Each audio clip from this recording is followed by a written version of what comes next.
आवाज आ रही है? Yes ma'am. Yes ma'am. चलो, क्या बता रहे थे आप लोग को?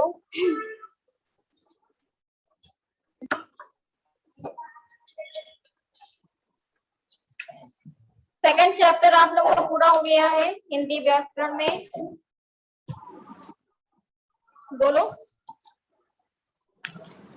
बताओ बच्चों, हिंदी व्याकरण में आपका पूरा हो गया चैप्टर? हिंदी व्याकरण में मैम?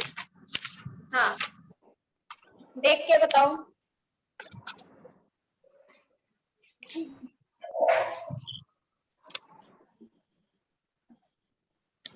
No ma'am.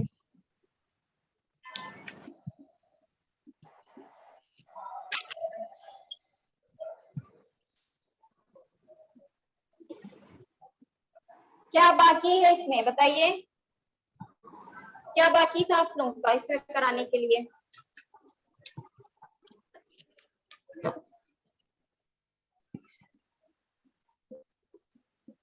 वर्ण विचार करा रहे थे ना?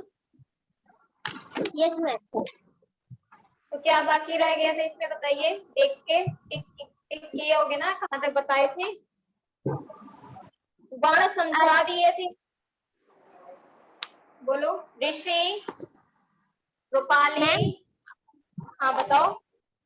अयोग व संयुक्त व्यंजन, स्वर स्वर की मात्राएं, वर्णमाला।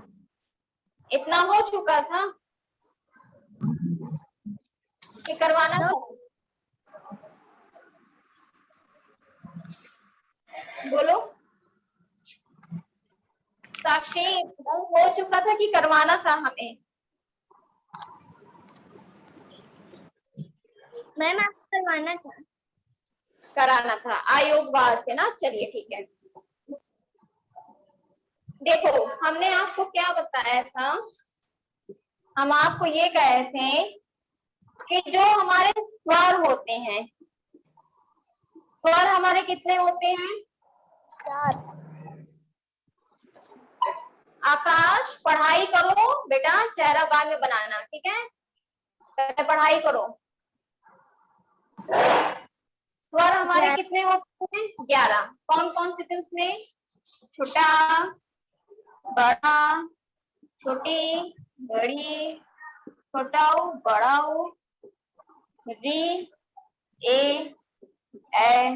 ओ और औ। यही थे ना? ये थे ना? इसमें क्या था हमारा?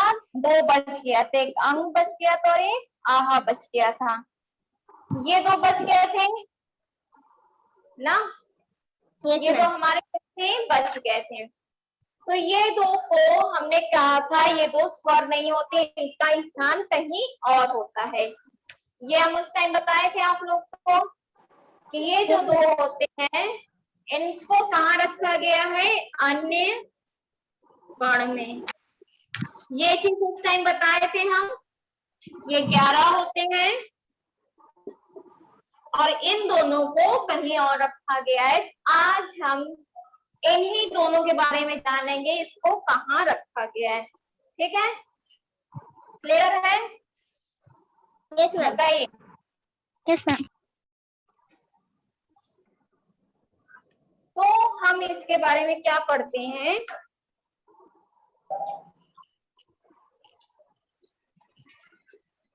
इन्हें कहाँ रखा गया है? अयोग वहा में। ठीक है? अयोग वहा में इनका स्थान है। हिंदी भाषा में कुछ ध्वनियां ऐसी हैं जो ना स्वर है और ना व्यंजन। क्या बताया जा रहा है कि जो हिंदी भाषा है उसमें कुछ ध्वनि ऐसी हैं जो कि ना स्वर है और ना व्यंजन होते हैं, किंतु जिनके प्रयोग से शब्द का उच्चारण एवं अर्थ दोनों बदल जाते हैं। इनका उच्चारण आग के बिना संभव नहीं है, इसलिए इन्हें अयोग वहा कहा जाता है। किन्हें? जो आपके 3 रूप है, पहला है, दिख रहा है ना सबको? Yes ma'am.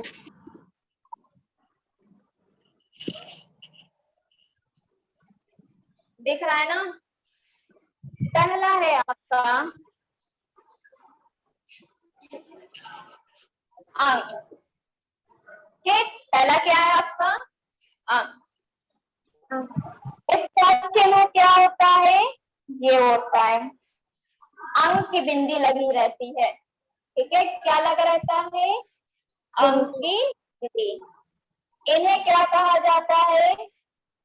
इन्हें कहा जाता है अनुस्वार। क्या कहा जाता है? अनुस्वार। अनुस्वार बेटा, स्वर नहीं। ठीक है, अनुस्वार, अनुस्वार कहा जाता है।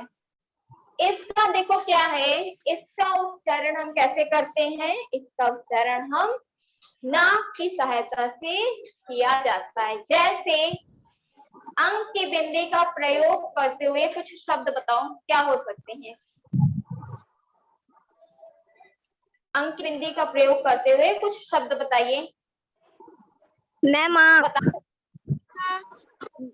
गलत। पतंग। पतंग, वेरी गुड, पतंग। हंस, इसमें क्या हो रहा है? अंक की बिंदी का प्रयोग हो रहा है। ठीक है, गंगा, वेरी गुड, गंगा। ठीक, और क्या हो सकता है? बंदर हो सकता है कि नहीं? अंगूर। मैम अंगूर। अंगूर। तो ये सब देखो क्या है, ये सब हमारे हैं अंक की बिंदी का प्रयोग करते हुए हमने क्या लिखा? शब्द लिखा। इन्हें हम क्या कहते हैं? इन्हें कहते हैं हम अनुस्वार। देखो, अब तुम जब इसका उच्चारण करोगे, जब इसको बोलोगे, तो देखो नाक की मदद से ही बोलोगे। बोलोगे कि नहीं? ट्राई करना। तो ये चीज समझ में आए? बताइए, इतनी चीज यहाँ तक समझ में आई बेटा आप लोगों को? बोलो। ठीक, फिर नेक्स्ट है आपका,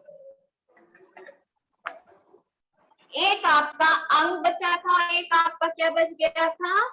आहा ना, आहा भी बचा है ना भी।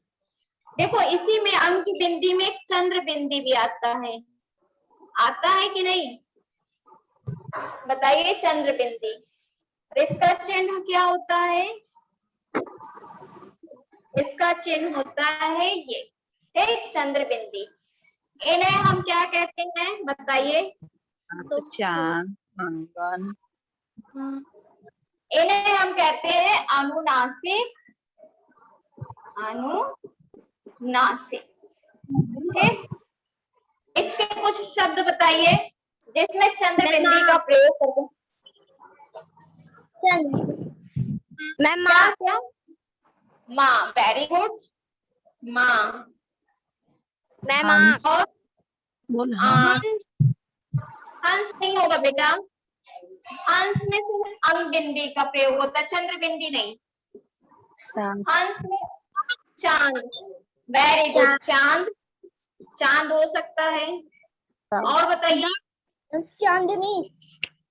चांदनी, चांद वही हो गया। चलिए लिख दो। दांत, आंख ना, ये सब क्या है हमारे? ये सब हमने क्या किया? चंद्र बिंदी का प्रयोग करके, चंद्र बिंदु का प्रयोग करके हमने क्या किया है? हमने यहाँ पे शब्द लिखा है। ठीक है, अब क्या होता है इसमें? जो पहले वाला था, पहले वाला अंक की बिंदी था, पहले वाले में हम क्या कर रहे थे? पहले वाले में हम नाक की मदद से बोल रहे थे। ठीक है, अंक की बिंदी का उसमें प्रयोग हो रहा था और उन्हें हम अनुस्वार कहते हैं। इसमें क्या है? इसमें हम नाक और गले दोनों से बोलते, जैसे माँ, चांद। ठीक है, इसका प्रयोग हम लोग किससे करते हैं? नाक और गले दोनों से। अब इतनी चीज समझ में आई यहाँ तक। नेक्स्ट है आपका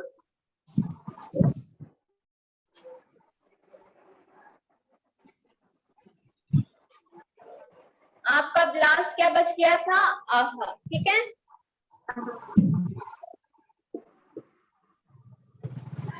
इसका चिन्ह क्या है? ये, ठीक। ये बताएं क्या होता है? ये हाँ की भांति का प्रयोग करता है, हाँ, ठीक है। ये किसकी भांति का प्रयोग करता है? हाँ। कैसे? अभी बताते हैं हम। इन्हें हम कहते हैं विसर्ग। विसर्ग। अब ऐसा कुछ शब्द बताओ जिसमें ये चिन्ह लगा होता है। बताइए क्या हो सकते हैं? जैसे मैम अंत, पुनः, नहीं, जिसमें हाँ का उच्चारण होता है लास्ट में और विसर्ग का जो चिन्ह है आपका वो आएगा। बताइए क्या हो सकते हैं? अतः। देखो एक हम बताएं, अब आप बताइए। अतः में देखो आया कि नहीं? अब एक और बताइए। प्रातः, वेरी, प्रातः, वेरी, नमः, गुड, वेरी गुड, नमः। ये सब क्या है? ये सब हा की मात्रा का प्रयोग करके बन रहा है कि नहीं? पुनः ना। तो ये हमारा क्या होता है? ये हमारा विसर्ग होता है।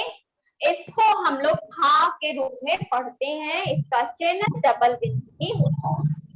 इतनी चीज क्लियर है आप लोगों को? बताइए। अब नेक्स्ट है आपका, नेक्स्ट नहीं, हम लाइन से सब लिख दे रहे हैं।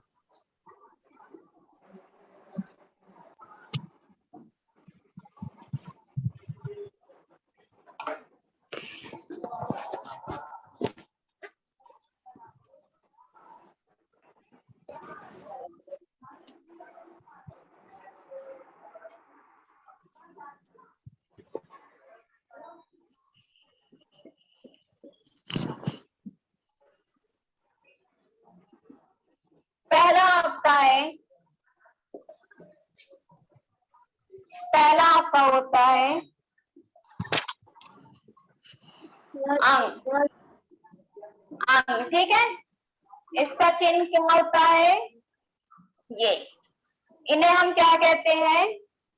अनुस्वार। इसका एग्जाम्पल क्या हो गया? हाँ, ठीक। सेकंड है आपका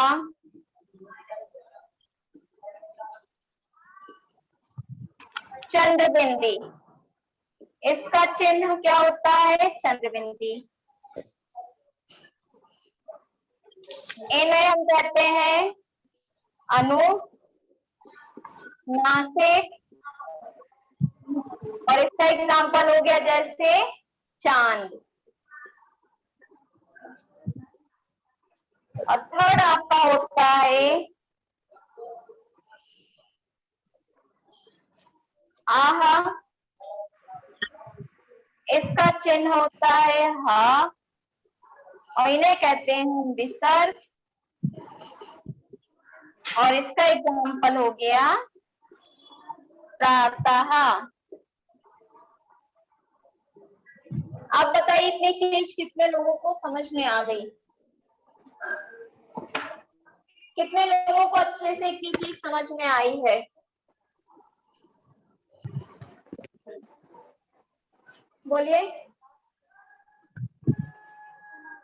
बच्चों, बोलो। ऋषि, साक्षी, रूपाली, बताइए इतनी चीज समझ में आई? Yes ma'am. इन्हीं चीज को हम लोग कहाँ रखते हैं? इन्हीं चीज को हम क्या कहते हैं? अयोगवाद। अगर आपसे पूछे कि 11, अगर कोई भी पूछे आपसे कि 11 स्वर होते हैं और आपके जो 2 नहीं होते अंग और आहा, उन्हें कहाँ रखा गया है, तो आप क्या कहोगे? आप कहोगे उसे अयोग वहा में रखा गया है। क्लियर हो गया? यस इतनी मैम। चीज, यस मैम। किसी को डाउट इसमें समझने में कि ना समझ में आया हो? बोलिए। इतनी चीज समझ में आ गई तो बताइए, हम आगे बढ़े।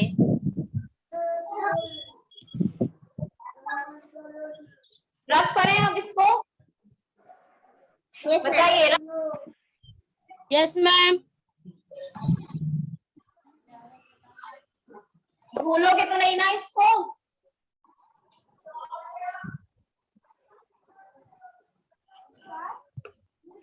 फिर आपका नेक्स्ट है क्या?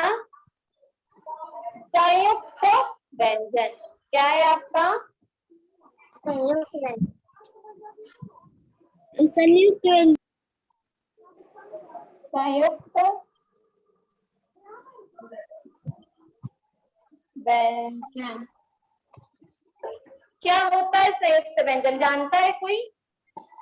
देखिए, ध्यान से सुन लीजिए।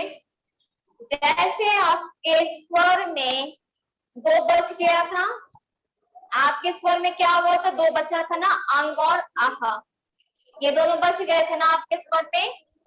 इसी तरह व्यंजन में भी हमारे कुछ बचे हैं। व्यंजन आपके कितने थे? 33 थे कि नहीं? का से मां, या रा लावा, अवशा शा साहा। 4 कितने? 25 थे। बताइए, 33 हो रहे थे ना? उसमें भी हमारे कुछ बच जाते हैं, और वो क्या, कौन से व्यंजन होते हैं यहाँ पे लिख रहे हैं।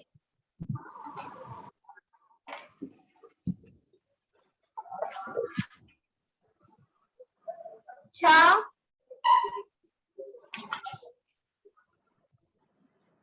त्रा, क्या और शा। इन्हें संयुक्त व्यंजन क्यों कहा जाता है? इसलिए क्योंकि ये 2 क्या करते हैं? ये 2 व्यंजनों के मेल से बनती। कैसे? का प्लस शा, ता प्लस रा, जा प्लस या और शा प्लस रा। ठीक है?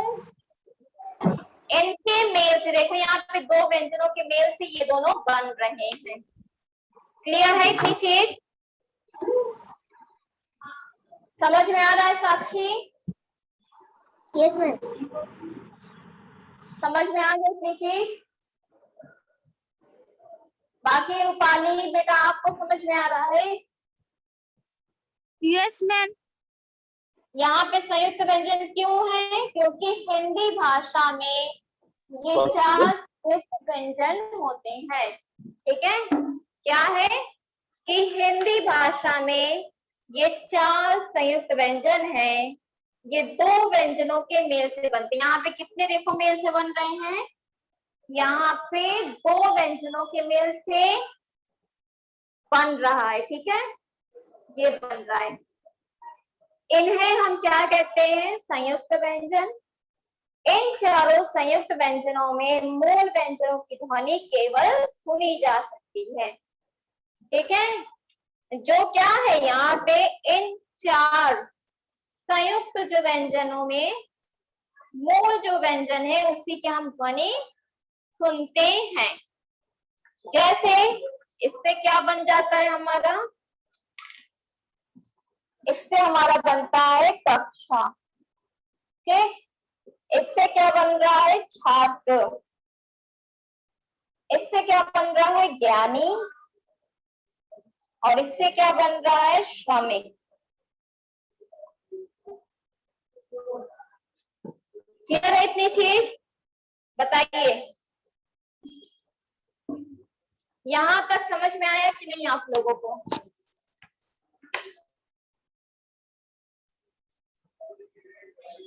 आकाश, आर्यन, दिव्यांशु, रूपाली, साक्षी, उमंग राज, बताइए बच्चों। पता लिखता नहीं है। इतनी चीज समझ में आ रही? साक्षी, रूपाली, यस मैम। समझ में आ गया बेटा? Yes sir. रूपाली आपको समझ में आ गई? Yes ma'am. चलिए, तो ये अभी तक हमने दो चीज क्या क्या पढ़ी? एक अयोग वाह पढ़ा हम लोगों ने, और एक क्या पढ़ा? संयुक्त व्यंजन। अब हम लोग थर्ड क्या चल रहे हैं?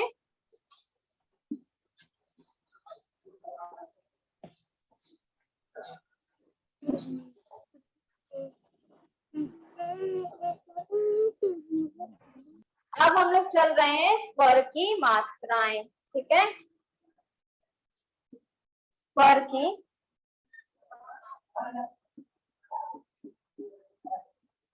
मात्राएं। देखो, स्वर की मात्राएं क्या होता है? हमारे स्वर कौन कौन से होते? बोलिए, बोलो, कोई भी बच्चा बोलो, हमारे स्वर कितने होते हैं? रूपाली, साक्षी, बताइए, बोलो बेटा, कौन कौन से? छोटा, बड़ा, हाँ, छोटी, बड़ी, छोटा, बड़ा, री, ए, ओ और औ। यही होते ना? देखो, यही होते हैं कि नहीं? Yes ma'am. यही होते हैं। Yes ma'am. अब ये बताइए, इसमें से किसकी मात्रा नहीं होती है? बता सकते हो? इसमें से किसकी मात्रा नहीं होती? हाँ बताओ। Very good. जो छोटा है, अ की मात्रा। जो छोटा है, इसकी कोई मात्रा नहीं होती है। क्या है? इसकी कोई मात्रा नहीं होती है। अब इसकी क्या मात्रा होती है? खड़ी पाई। इसकी क्या मात्रा होती है? छोटी। ठीक, इसकी क्या होती है? बड़ी। यही होती है ना? Yes ma'am. इसका क्या होता है? छोटा ऊ, इसका बड़ा ऊ। रे होता है, ए होता है,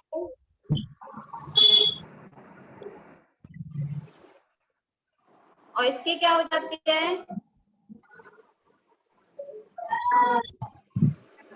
यही होती है ना? बताइए। Yes ma'am. तो यही होती है स्वर की मात्रा। इसकी केवल नहीं होती है, बाकी सबकी मात्रा होती है। ठीक है? अब बात करो, वर्णों के मेल से शब्द बनते हैं। हमारे शब्द की उत्पत्ति किससे होती है? वर्णों के मेल से। कुछ शब्दों में केवल स्वरों का मेल होता है। ठीक है? हम क्या करते हैं? हमारे शब्द की उत्पत्ति वर्णों से होती है, ये बताया था शुरू में मैंने। लेकिन अधिकांश शब्द व्यंजनों और स्वरों के मेल से बनते हैं। व्यंजनों में स्वरों के मेल को मात्रा लगाना कहा जाता है। भाषा को शुद्ध लिखने के लिए हम मात्राओं का सही ज्ञान और प्रयोग करना चाहिए। हमें क्या करना चाहिए? जब हम ये लिखे तो हमें क्या करना चाहिए? हमें इसका प्रयोग करना आना चाहिए कि हम जो बोल रहे हैं शब्द, वो मात्रा लगा रहे हैं कि नहीं। ठीक? प्रत्येक स्वर की अपनी मात्रा होती है। जब ये स्वर है, इनकी क्या है? अपनी मात्रा होती है। इन मात्राओं के लिए कुछ विशेष चिन्ह हैं, ठीक है, जो हमने यहाँ पे बताया है। यहाँ तक समझ में आ गया?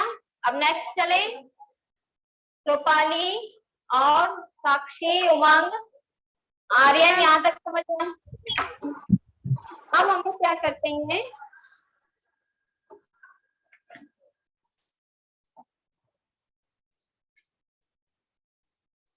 अब हम लोग नेक्स्ट क्या है, लास्ट हमारा पॉइंट जो बच रहा है वर्णमाला। ठीक है,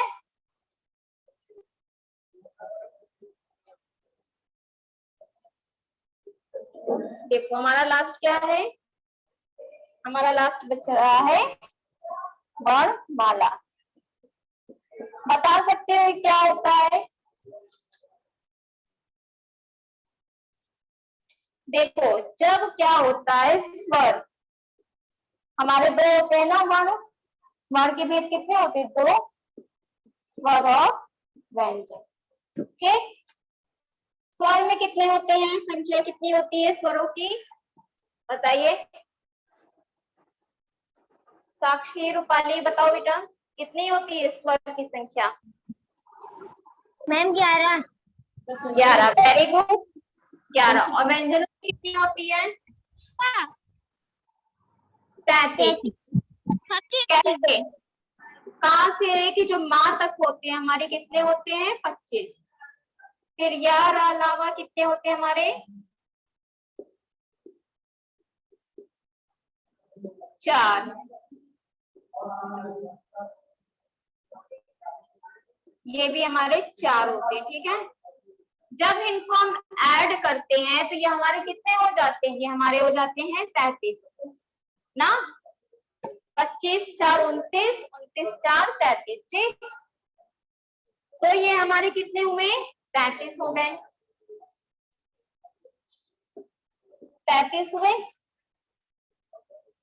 अब क्या होता है, इन्हीं दोनों को जब हम ऐड करते हैं, ठीक है, इनको ऐड करेंगे तो कितना होगा बताइए? 44। Very good, 44। ठीक है, 44 होगा। इन्हीं को हम क्या कहते हैं? इन्हीं को हम कहते हैं वर्णमाला। ठीक, जो 44 आ रहे हैं स्वर और व्यंजन। तो यहाँ पे क्या दिया जा रहा है कि जब वर्ण, स्वर और व्यंजन एक निश्चित क्रम में साथ लिखे जाते हैं, मतलब कि आ से लेके पूरा आहा तक, ठीक, समझ रहे हो, आ से लेके आहा तक, और फिर उसके बाद का से लेके ज्ञा तक, यही होते हैं ना हमारे, बोलो, यही होते हैं ना। तो जो इनका निश्चित क्रम होता है, क्या कहा जा रहा है, एक निश्चित क्रम के साथ एक साथ लिखे जाते हैं, तो वहां क्या बन जाता है? वहां बनता है हमारा वर्णमाला। हर भाषा की अपनी एक वर्णमाला होती है। जैसे हिंदी में कितने होते हैं? 44। इंग्लिश में कितने होते हैं? 26। ए टू जेड तक होता है ना, ए टू जेड तक होता है, तो कितने हो जाते हैं हमारे? 26। तो या फिर वर्णमाला को ऐसे परिभाषा में याद कर सकते हो कि वर्णों के एक निश्चित क्रम को हम वर्णमाला कहते हैं, या वर्णों के सार्थक समूह को हम वर्णमाला कहते हैं। यहाँ तक क्लियर है? बताओ साक्षी, अनन्या, आर्यन, रूपाली, बताइए बेटा, क्लियर है? यहाँ कोई दिक्कत इसमें? Yes ma'am. अभी तक हमने क्या बताया? अयोग, अयोग वहाँ क्या होते हैं जिसमें हमारे 3 होते हैं, अनुस्वार, अनुनासिक और विसर्ग। ठीक, संयुक्त व्यंजन में 4 होते हैं जो 2 व्यंजनों के मेल से बनते हैं। फिर उसके बाद हमने क्या पढ़ा? स्वरों की मात्रा, कि आ को छोड़ के बाकी सभी स्वरों की अपनी मात्रा होती है। और फिर लास्ट में हम लोग ने क्या देखा? वर्णमाला। यहाँ तक क्लियर है? Yes ma'am.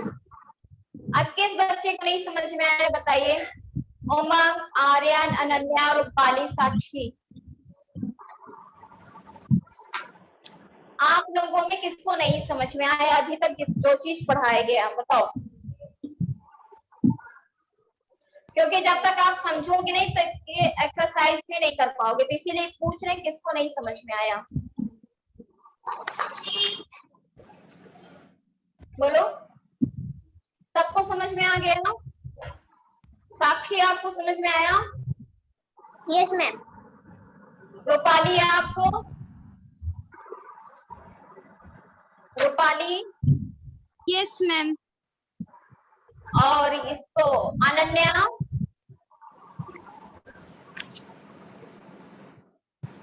चलिए, तो ये मान लें कि आप लोगों को समझ में आ गया है। नेक्स्ट टाइम पे हम इसकी एक्सरसाइज पूरी करेंगे, ठीक है? नेक्स्ट टाइम पे क्या किया जाएगा? एक्सरसाइज। चलो ठीक है, thank you class. Thank you ma'am. Bye ma'am. और बाय मैम।